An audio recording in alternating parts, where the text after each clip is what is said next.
Dear sisters and brothers, I'm really honored to be asked to do this brief keynote tonight, and I do believe the emphasis should be on the names that are listed in the program there, called founders and honorees. We've heard from some of them this evening in 30-second sound bites, and they behaved very well. I wish when we had that in the bishops' conference, the bishops would behave as well when they're only given 3 minutes and they go way over the top that they're supposed to do. Certainly, 40 years ago, speaking at dinner, Sister Christine and Archbishop Fiorenza and a few others were really important in what was going to happen in the founding of TMO here in Houston. I have come to the table much later, but have been very impressed since I've gotten here to look at what TMO does together. And my brief words tonight are to try to get at what I consider so unique. Of course, everything's unique about Houston. You know, I came from the Northeast in Pittsburgh, and then I was in Iowa, where your nearest neighbor is 4 area codes away.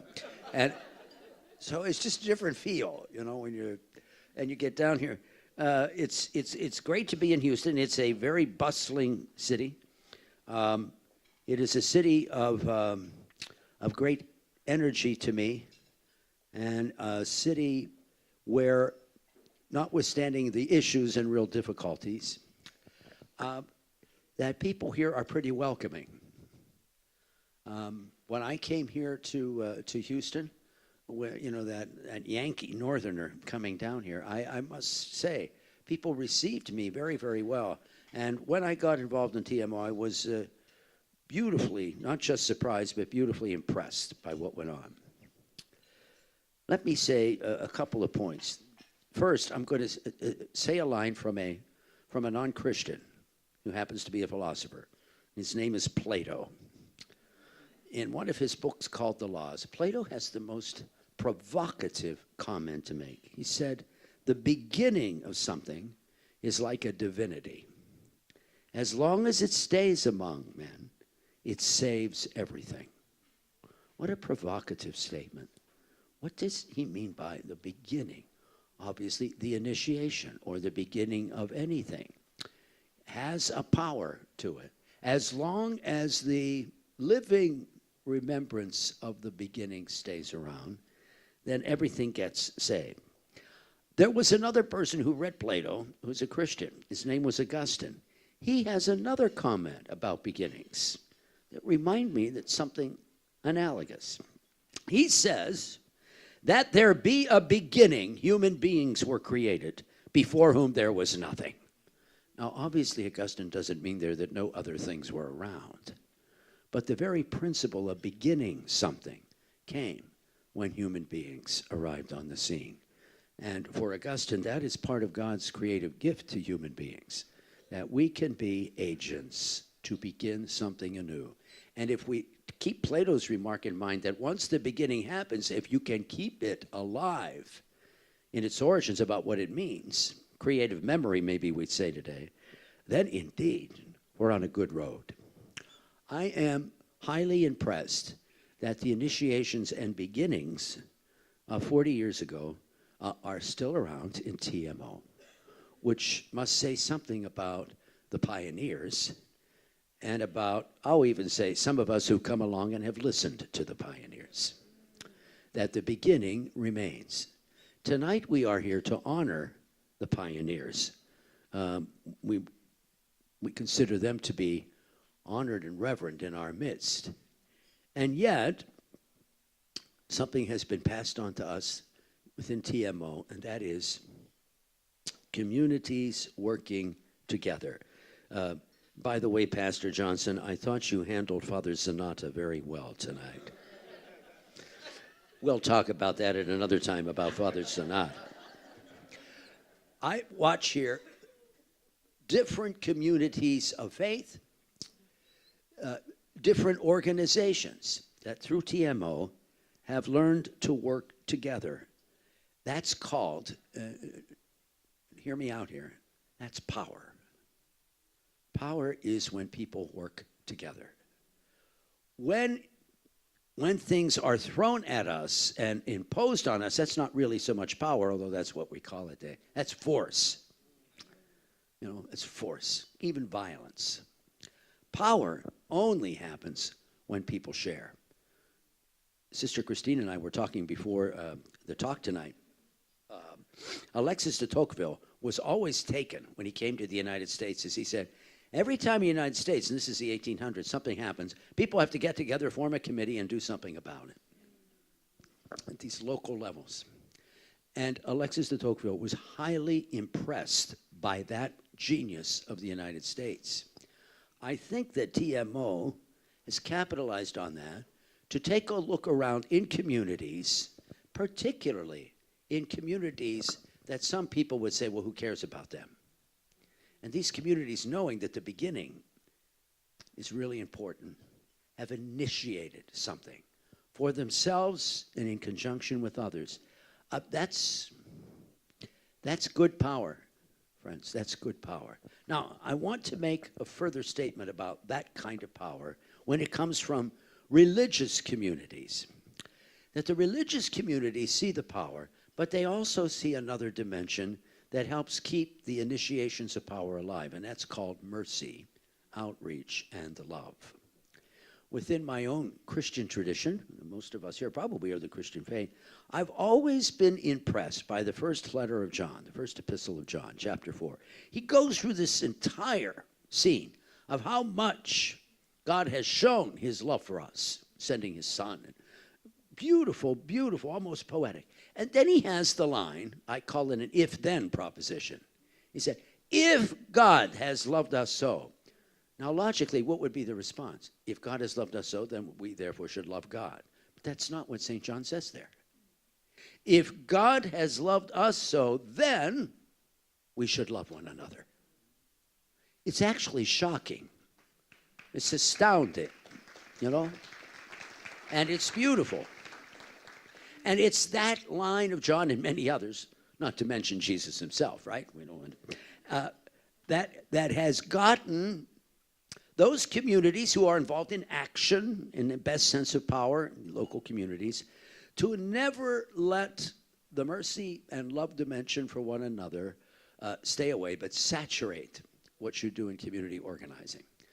I've been impressed when I've come to Texas to watch the wealth of the religious heritage here and the wealth of the religious heritage in community organizing, whether it's you use 1 John or whether when we did the immigration material, we cooperated with the Jewish community and the Islamic community and quoted them.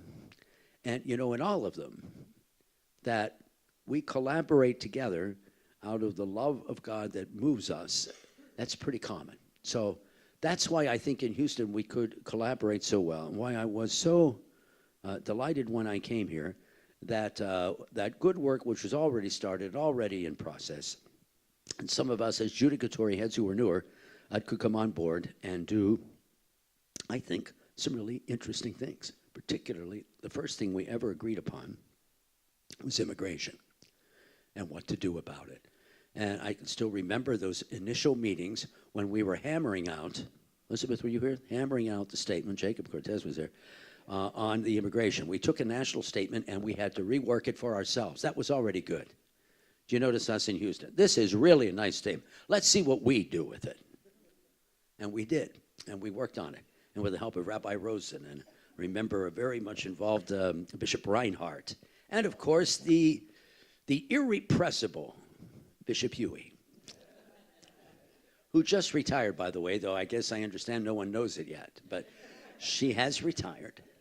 And also with us, who was part of the original founders, and I noticed his name here tonight, and I was taken with that, is Reverend Mike Cole, of the chief presbyter of the Presbyterian Church here in the Houston area, who is about to retire in 3 months, I think, or 2 months. These great figures, I sometimes think we should, I'll leave this to the TMO people, some of the leadership, you know. You should put a tape in front of them. Have them say a few words about what was their time so that we keep alive the origins, the initiation, what it means to begin, because they're really, really very important.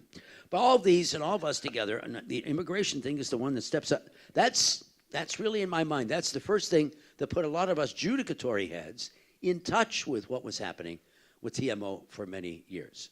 We realized how good it was. I still remember my first working with TMO was not so much in Houston, is that we have a priest who's in Richmond, Texas, Father Manuel de la Rosa, who was trying to deal with his neighborhood, and the neighborhood was really being hurt by a lot of closed-up homes that were boarded up and were becoming a place for, as you can imagine what they were becoming a place for. And he worked with TMO to try to deal with the local government, and eventually it worked. I have seen that happen here in communities around Houston, communities of the poor, the oppressed. But if you can work together and even get the city government to hear you out on something small, do you know what that does in terms of a person's moral agency and human agency? It's incredible what it does to uplift them. And that's why I like TMO. In my own church in this year, we are celebrating what we call a Jubilee year. Pope Francis called it, and he says, this is a Jubilee year of mercy. You have received mercy, you give it. It's not like a good piece of apple pie. The more you share it, the less there is. If you give out mercy, it gets bigger. It doesn't get smaller. That's the wonderful thing about mercy and love. And one of the things TMO has done is to help us realize that our apple pie is huge when we share mercy and when we share power together.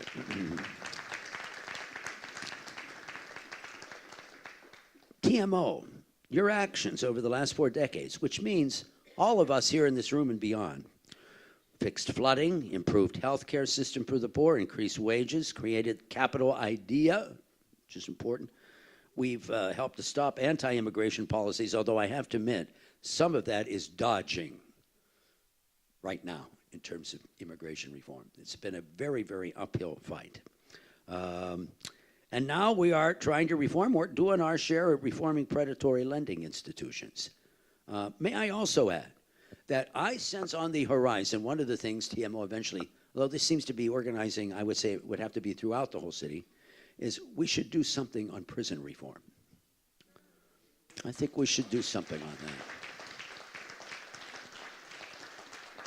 And though TMO is basically local issues, and I'm all in favor of that, by the way. If you can fix a street, you do that.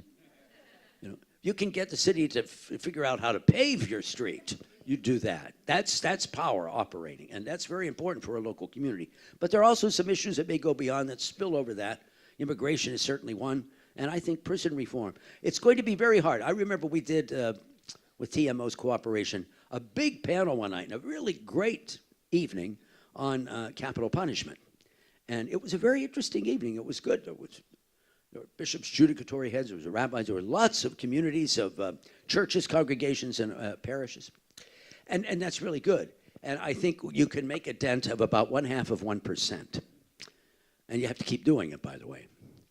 But if you do prison reform and you get both right wing and left wing in our state legislature to start looking carefully at prison reform, and they see what's happening, and they go, yes, this is not good what we have. You are starting to crack open the tough thing on capital punishment eventually. So that's my read.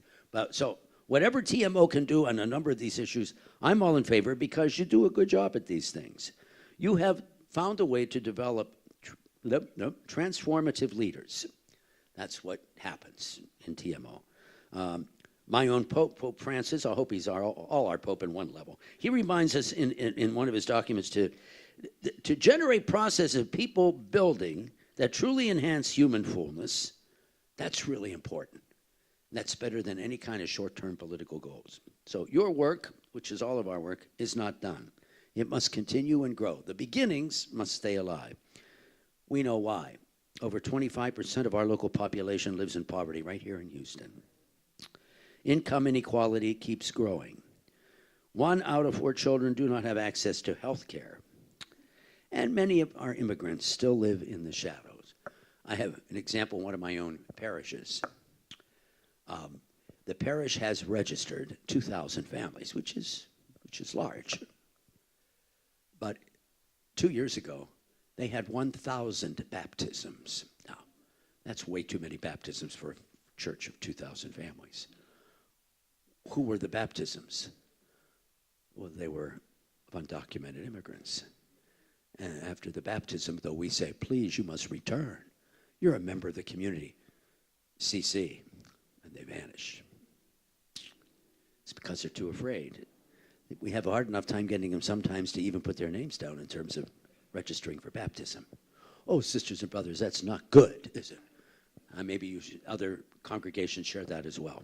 Yes, we have too many that are still living in the shadows of the immigrants. So wherever we are, perhaps the most important thing we can do is develop our leadership. Catholic, Protestant, Jewish, Islam, neighborhood organizations working together. TMO have taught us how to do it. Let's continue to do that. So that's my thoughts. And no bell has rung. But the dessert is almost ready. And I think I have said what I should have said, which is thank you, God bless you, keep the beginnings alive. Those of you who are at the Pioneers, make a tape recording or a video or a YouTube of yourself. And TMO, keep it in reserve so that we see how this constant creativity has been such a mark of excellence here in the great city of Houston. Thank you very much.